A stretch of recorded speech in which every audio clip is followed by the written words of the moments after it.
She broke the American record and set the second fastest time in the history of women's hurdles. But as the Olympics arrived, Kendra Harrison was nowhere to be seen.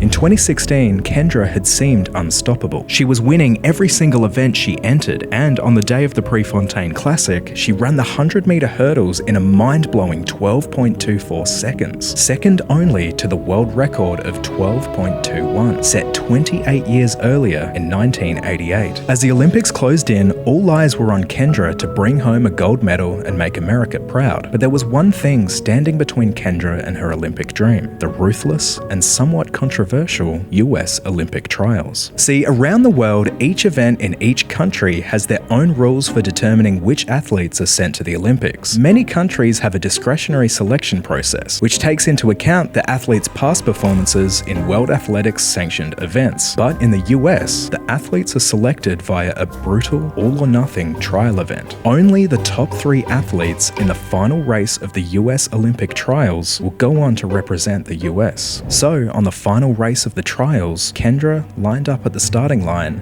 and...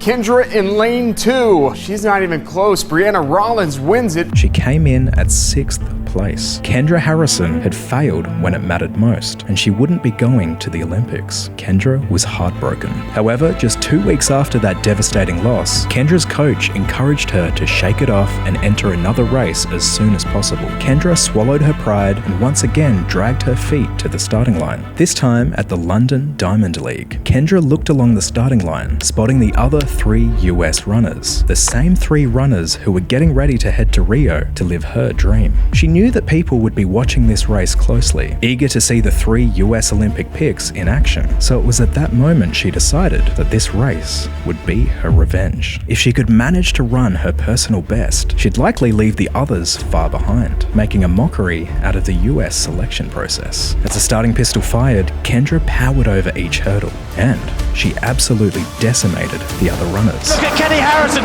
storming away with this, and look at the margin of victory. But as Kendra crossed the finish line and looked at the clock, her victory felt hollow. She realized that the time was only barely better than her time 2 weeks prior. The others must have just been taking it easy in the lead up to the Olympics.